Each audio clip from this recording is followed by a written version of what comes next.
Assalamualaikum Pak, apa kabar nih Pak? Waalaikumsalam warahmatullahi wabarakatuh. Kabar baik, Pak Martin. Apa Kita kabar?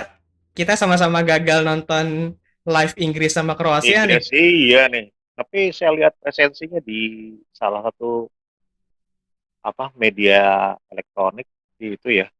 Inggris dominan banget ya. Kalau ngelihatnya dominan, saya juga Dominan nih ya. ngelihatnya jadinya ngelihat di aplikasi aja nih, perkembangannya sih Iya, cukup iya, dominan. iya, iya, iya. Jadi saya salah Jagoin pakai jersey nih. jersey-nya jersey M Jago nih Pak. Ayam jago betul. Jersey Ais. ini jersey waktu Ayam Jago juara dunia 998 nih Mas. Ya, masih ada saya pakai. Berarti itu Saya simpan. zamannya Zidane ya. Zidane betul.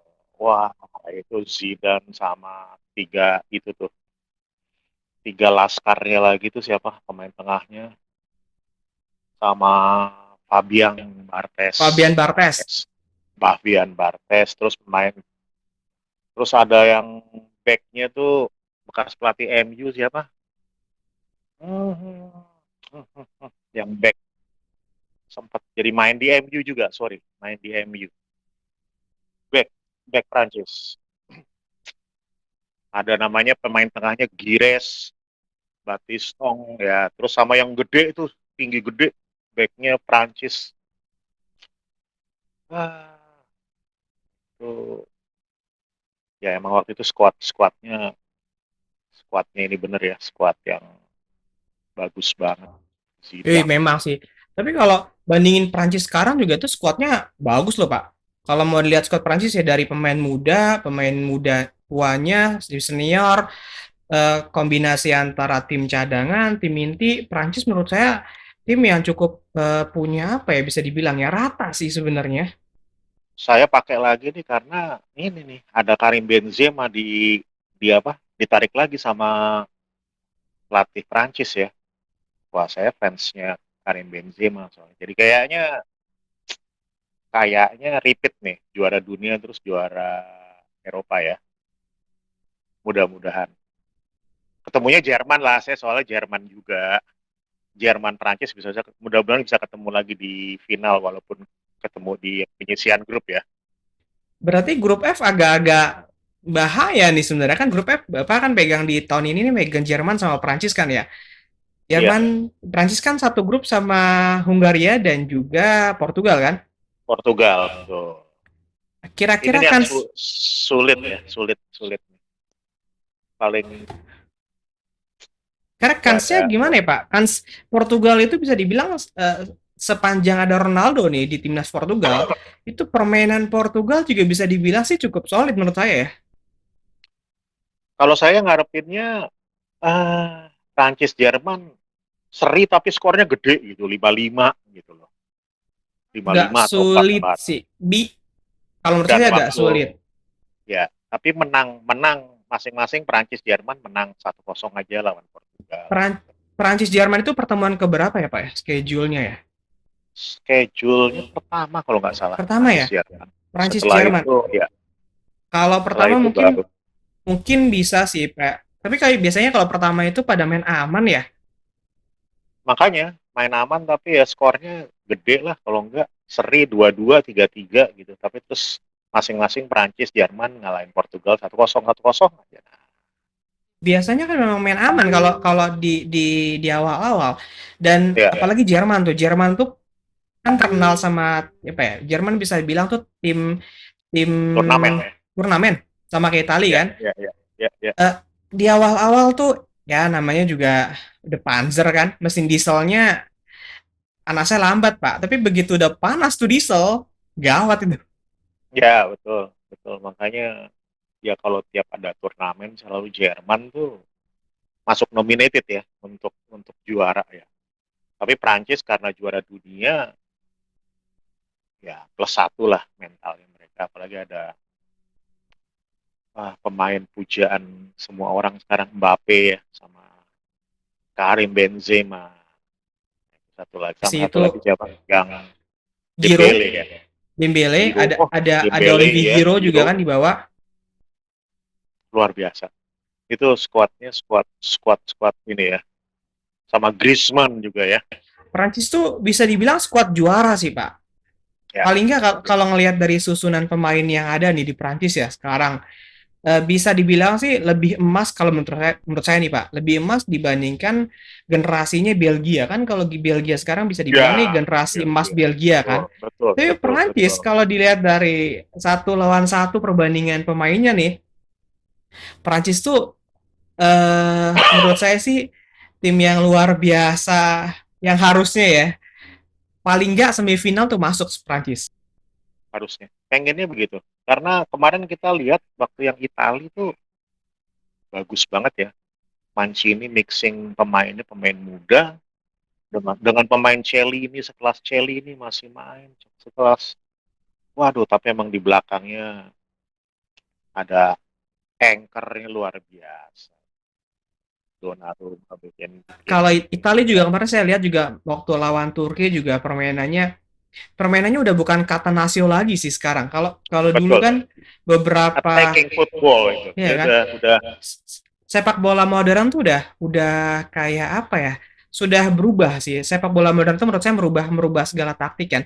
Ya Pak Arif pasti lebih pengalaman lah dengan nonton sepak bola sejak awal kan. Pak Arif udah mulai kerja, ya bagi teman-teman yang mungkin belum tahu nih Pak Arif ini teman kantor saya ya. Beliau pasti udah senior daripada saya. Beliau pertama kali kerja saya masih sekolah dasar kali. Jadi pengalaman pengalaman sepak bolanya juga juga luar biasa gitu pengalamannya. Kalau kalau saya tuh kan ngelihatnya ya paling ngelihat cuplikan atau sedikit mungkin pernah menonton pertandingan-pertandingan era sepak bola 90-an 90-an. yang Italia tuh Saya masih pakai. pertama saya pertama nonton Piala Dunia itu tahun 78, Pak. Wih, saya belum lahir, Pak. Saya Belum lahir tahun lahir ya. 85, Pak. Saya masih, aduh, berapa tahun ya gitu. Karena finalnya kebetulan di Argentina, waktu itu di Buenos Aires. Kita kan beda 12 jam sama mereka. Jadi itu kita waktu itu kalau nggak salah main jam 1 malam. 1 malam saya kebangun lagi itu, wah, lagi nonton orang tua saya. Wah, itu zaman eh, keperkasaannya Belanda tumbang tuh, sayang sebenarnya. Itu masih Belanda tapi minus ini ya, minus Johan Cruyff ya waktu itu mereka, karena Johan Cruyff tuh apa, eh, marah sama KNVB, Komisi PSSI-nya Belanda. Jadi dia nggak ikut, walaupun dia pemain terbaik waktu itu, terbaik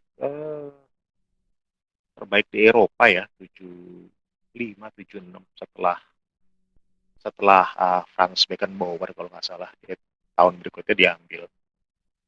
Nah itu, tapi ada itu pemain itu saya lihat final paling seru 78, atau waktu itu karena saya masih anak-anak, itu nggak, total football itu lawan Argentina tuh 120 menit kalau nggak salah perpanjangan.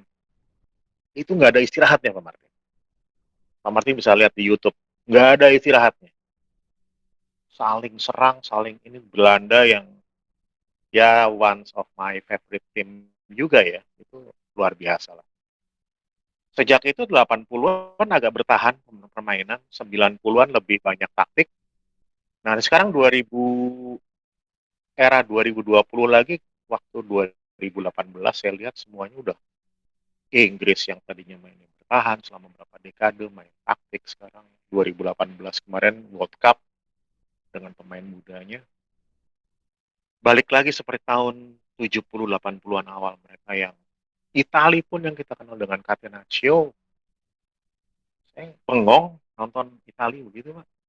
Iya, Kayak Italia kayak Jerman ya, tanda petik ya. Italia Mainnya tuh taktis mainnya banget gitu. nggak kalau ngelihat lawan Turki kemarin ya, Pak. Italia tuh bukan lagi menerapkan kata nasio sih, bahkan kata nasio modern juga enggak sebenarnya. Iya, malah Enggak, jadi Turki yang Catenaccio ya. iya Turki malah benar-benar ditekan loh. Sebenarnya Ya, sih Turki di setuju, babak setuju. pertama itu menurut saya cukup bagus ya meredam beberapa serangan-serangan dari Italia. Cuma memang karena ya mungkin faktor gol bunuh diri juga kan. Iya, Ya, betul. gol pertama di Euro kali ini kan gol bunuh diri kan dari pemain Juve kan. Nah, Ya, itu mungkin faktor itu juga dan mulailah agak keteteran, terutama gol ketiga itu yang terlalu mudah sekali sih bagi Insigne ya kalau nggak salah. Gol 3 itu beneran mungkin udah keteteran Turki, jadi ya sudahlah mereka melepas 3 poin kan.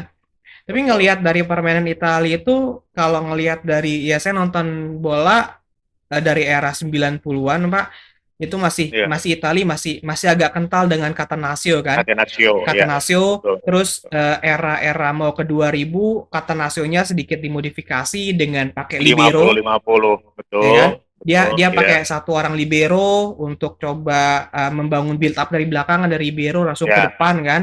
Ya mungkin bagi ya, sebagian orang mungkin masih agak apa ya, masih mungkin menyamakan antara Catanaccio dengan parkir bus, padahal strategi yang menurut saya Catanaccio dengan parkir bus itu strategi yang sangat jauh ya, berbeda kan. beda, beda, beda, Catanaccio beda banget, beda beda banget, banget ya, meskipun sama-sama beda banget, bertahan, tapi kalau parkir bus kan bener-bener semua pemain ditumpuk ke belakang gitu ya, kan. ya, Tapi kalau Catanaccio pertahanannya rapet, back-backnya juga mereka solid, apalagi kan eranya Maldini, Nesta itu ya, ada ya back-back luar biasa deh kata Nasio. Jadi mereka bertahan, begitu begitu intercept bola umpan ke libero, nah tugasnya libero langsung umpan ke depan untuk bangun serangan kan kata Nasio kayak gitu ya. ya, Kemarin begitu lawan Turki saya ngelihatnya ini sih bukan kata Nasio lagi Itali.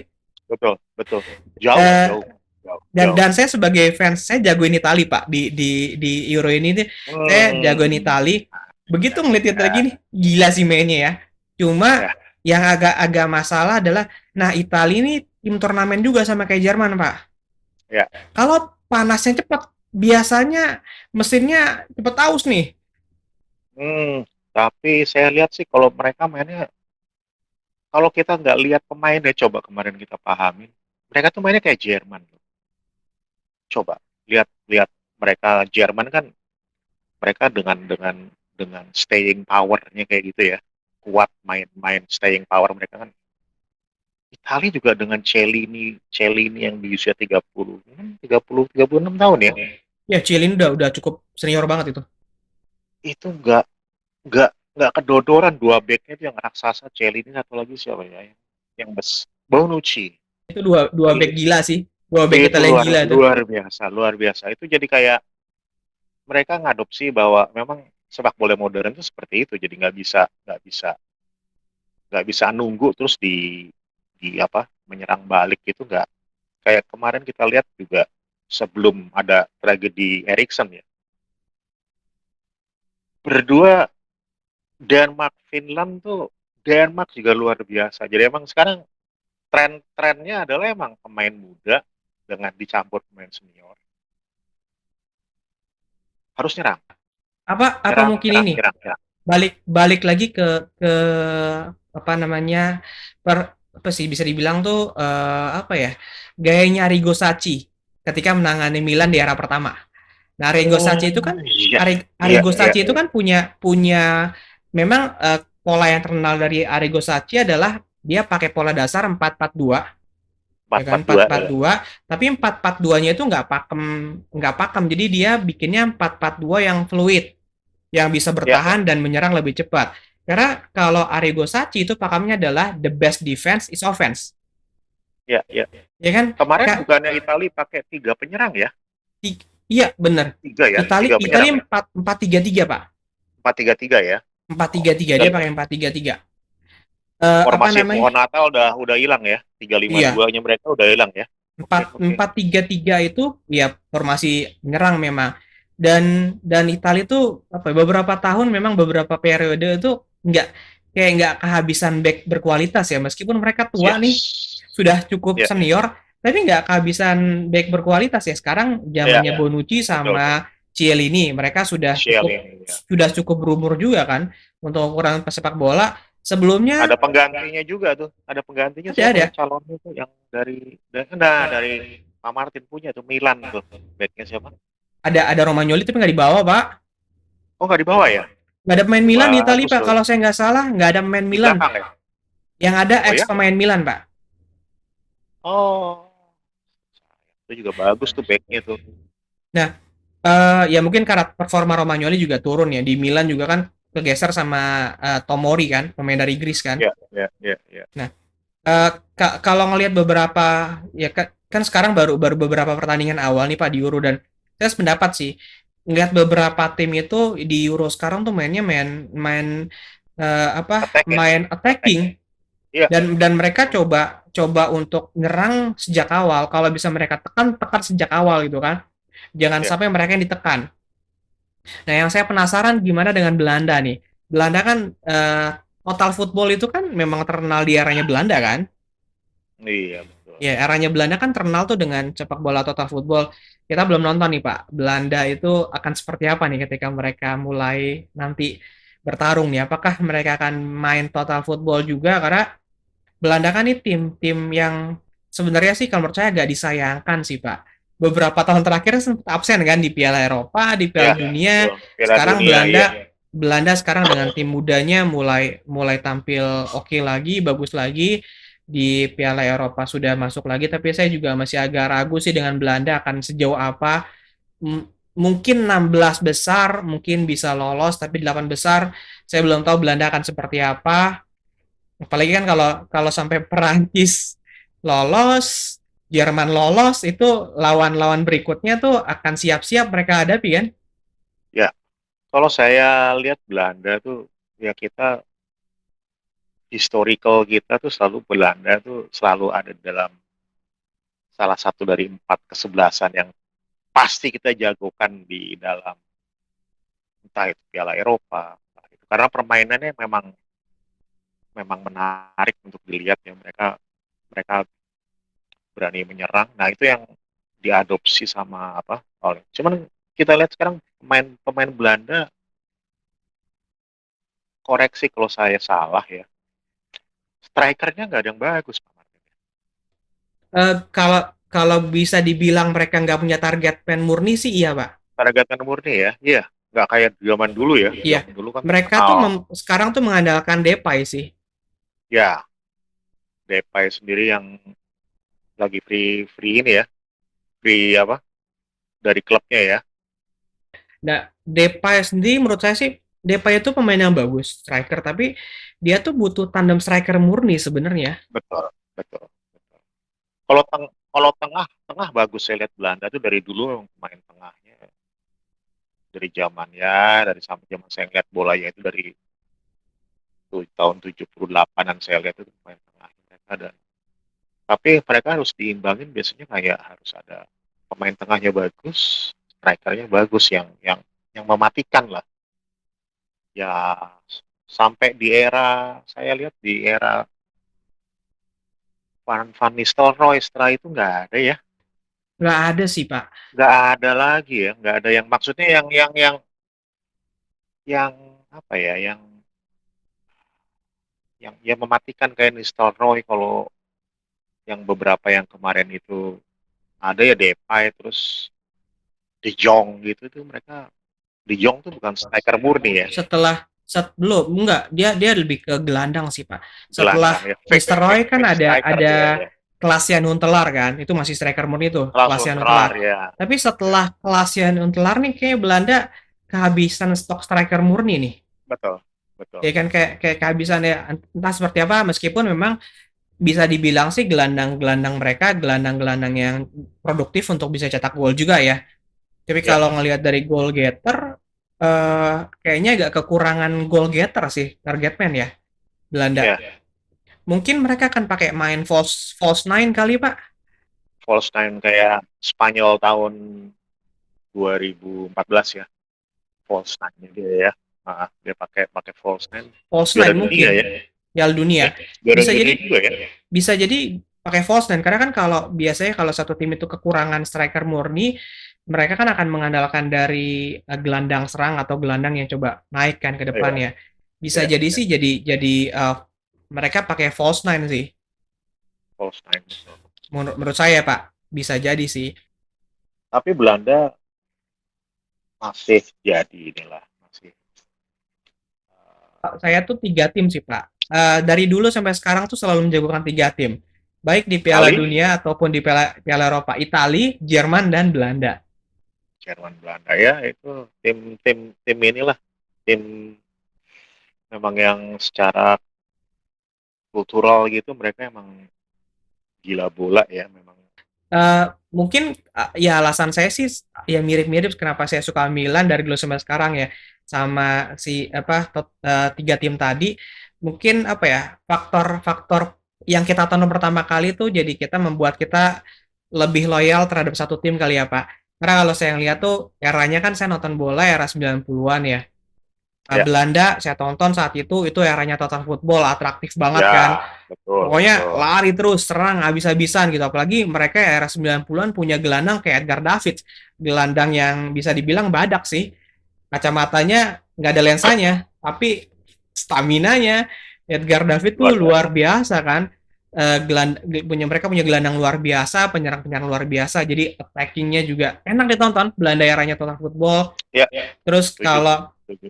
Pak eranya Italia tadi sempat kita bahas kan eranya tuh eranya Catanaccio, bagaimana cara mereka Catenaccio. tuh bertahan, mereka nggak perlu pemain-pemain yang punya stamina luar biasa karena kan mereka lebih banyak memainkan taktik skill sepak bola kan Ya, Pak, jadinya betul. stamina mereka nggak perlu kayak stamina pemain Inggris yang kick and rush yang lari-lari sepanjang sepanjang laga gitu kan. Terus Jerman juga punya permainan yang berbeda gitu ya kan, berbeda. Dan kalau Jerman kayaknya sih permainannya dari dulu sampai sekarang selalu konsisten, dia mengandalkan fisik biasanya, Ya, ya, selalu betul. konsisten di Jerman. Ya Jerman tuh pemain tim nasional yang saya bilang juga nggak kehabisan stok sih Pak, selalu ada regenerasi sih, Ya, mau dari sektor dan goalkeeper, ya, tengah, depan, apalagi depan luar biasa Jerman. tapi Jerman tuh sejarahnya selalu pemain tengahnya yang memang luar biasa dari zaman eranya Franz Beckenbauer. Lalu ada terus penerusnya Lothar Matthäus, Matthias Sammer, terus sekarang Toni Kroos ya, walaupun tua-tua. Sebenarnya goal getternya juga legend-legend semua itu, legend-legend. Goal getter Emang mereka semua, itu gila-gila sih Pak. ya semua dari zaman ya waktu saya kecil lah itu Gerd Müller tuh itu punya sama seperti Johan Cruyff. Dia pembangkang, dia tidak nggak ikut ke nggak ikut ke nggak ikut ke Piala Eropa 1976 di tapi tetap Jerman juara dunia di situ. Nah, itu tapi terus ada generasi regenerasi makanya saya lihat semua semua pemain negara yang kental sepak bola budaya kuat itu mereka terus betul kata Pak Martin regenerated ada terus Pak. Tapi yang saya menarik nih sekarang saya lagi nih Pak lagi data kita balik tahun 92 lah ya 92 kalau nggak salah ya Piala Eropa yang waktu Denmark juara Eropa Peter Schmeichel itu setelah itu lama 2000 kalau nggak salah 2010 apa 2006 ya 2008 Yunani ya Ya Yunani sempat sempat buat kejutan, sempat tapi ya sekarang Yunani Yunani ya udah lagi turun drastis sih Yunani. ya nah ini maksudnya setelah tim kejutan jadi juara selalu negara-negara asal yang kulturnya kuat itu lagi setelah itu juara juara lagi Pak 92 kalau nggak salah Denmark setelah itu 96 Jerman kah atau Italia kembali ke situ Jadi kayaknya sepak bola itu apa ya? Kalau memang mau jadi juara harus bangun culture yang kuat dong ya. Bener kan ya? betul betul Dimanapun betul dimanapun kan resepnya begitu kan Pak ya. ya betul Harus bangun culture kom karena kom nasional jadi culture itu dibentuk pasti dari kompetisi lokal kan Pak. betul betul Nah berhubung saya pakai, kalau Bapak pakai baju baju eh, Prancis ya Prancis. Ya. Saya bukan baju timnas sih Pak, tapi ini dalam rangka mendukung timnas yang meskipun habis dibantai kemarin habis-habisan ya tetaplah kita dukung oh, timnas kan. sedih Ya, saya pada nonton padahal permainannya waktu menghadapi Thailand Thailand luar itu biasa loh sih luar biasa loh beneran. luar Tapi biasa kok kenapa di dua partai terakhir tuh kayak anti klimaks ya? kita nganggapnya musuh kita di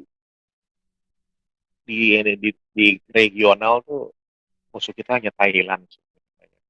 Vietnam juga kalau bisa bisa menahan Vietnam aja merasa, kalau saya lihat ya pandangan saya boleh kan.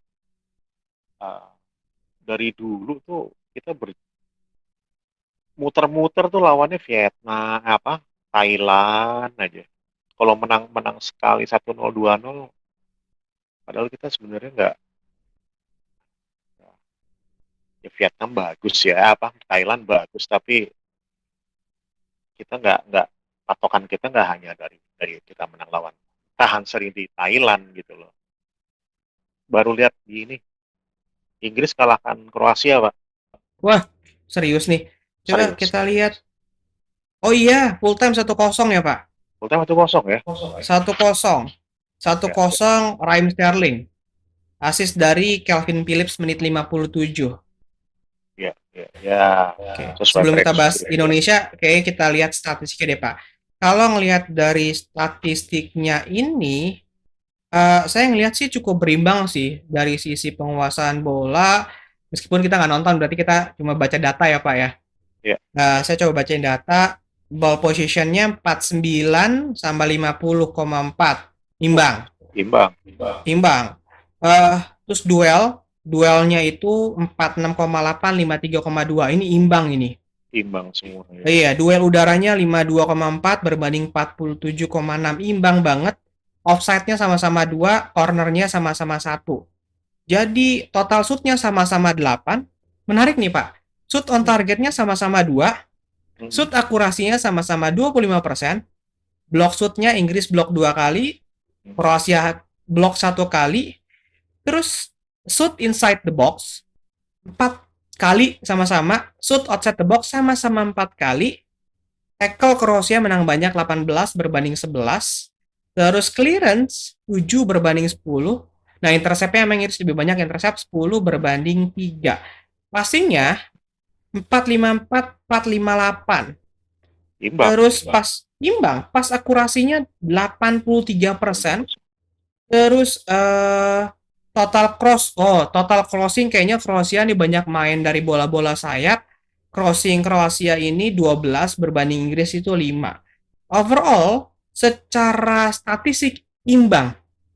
Jadi kalau menang 1-0 ini sebenarnya hasil yang layak sih, karena 1-0 atau imbang 0-0 itu kan sesuatu hal yang memang masih bisa dibilang imbang lah, Pak. Kalau kedua tim bermainnya, kalau dilihat dari statistik kayaknya imbang sih. Inggris berubah ya. Kalau lihat dari data, Pak Martin tadi sebutkan banyak crossing-crossing dari Rumania. Ternyata Inggris nggak banyak melakukan itu kan. Sekarang dia berarti Inggris lebih mainland ya, mainnya lebih kayak Eropa daratan ya. Main dari bawah. Sempat saya Betul. singgung kick and rush kan. Kick and Ya, rush Inggris adalah kan biasanya dari belakang ke umpat langsung depan, ke depan gitu kan, lari semua gitu kan, kejar main bola. ke sayap langsung ke Iya. tengah Dan kalau kotak ngelihat dia. ngelihat statistik dari dibandingkan dengan Kroasia, kayaknya sih ya kita bilangnya kayaknya Pak, karena kita sama-sama nggak berhasil nonton Ya, live. ya, ya, ya, ya. Tapi tayangan ulangnya kayaknya bisa kita tonton nanti. Apa kalau ngelihat dari statistiknya kayaknya sih memang banyakkan bermain dari bola-bola pendek ya kayaknya ya. Ya, ya. Yakin Kayaknya saya seperti kayaknya itu. begitu karena lihat apa ya beberapa klub kan yang di apa di Premier Liga Premier Inggris cuma beberapa aja yang masih main kick and rush ya. Tapi yang lain-lain kayak kita lihat contohnya Chelsea lawan City. Nah, itu bener-bener bener-bener kalau nggak lihat pemainnya lagi itu kalau saya lihat tuh klub Jerman Pak Martin. Apa namanya? Kalau kita ngelihat beberapa hal nih Pak tadi diskusi kita kan dengan sepak bola bola modern itu taktik sepak bola ini jadi bervariasi ya. Yep, Tapi kan ujung-ujungnya adalah culture lagi baliknya Pak. Bahwa ya, mereka mereka itu bisa bisa bisa jadi tim-tim apa ya? Bisa dibilang bukan tim debutan sih. Tim-tim yang dijagokan hampir di setiap kompetisi karena kan mereka juga punya culture yang kuat kan. Mungkin sekali Ya, dua kali kayak kayak Yunani atau misalnya di Denmark, Liga Inggris sempat ada apa namanya Leicester, tapi sekali oh, debutan aja Leicester habis itu ya. juga dihajar lagi kan sama tim-tim Ya, yang memang betul, punya betul. Punya culture yang culture kuat, yang ya. cukup kuat. Jadi kalau balik lagi tadi kita sempat diskusi sepak bola Indonesia, menurut ya kita sih Pak, kayaknya kayaknya pendapatnya sama nih. Kalau Indonesia itu sepak bolanya mau maju, maka kayaknya yang harus disesuaikan atau diubah dulu adalah culture sepak bolanya kan.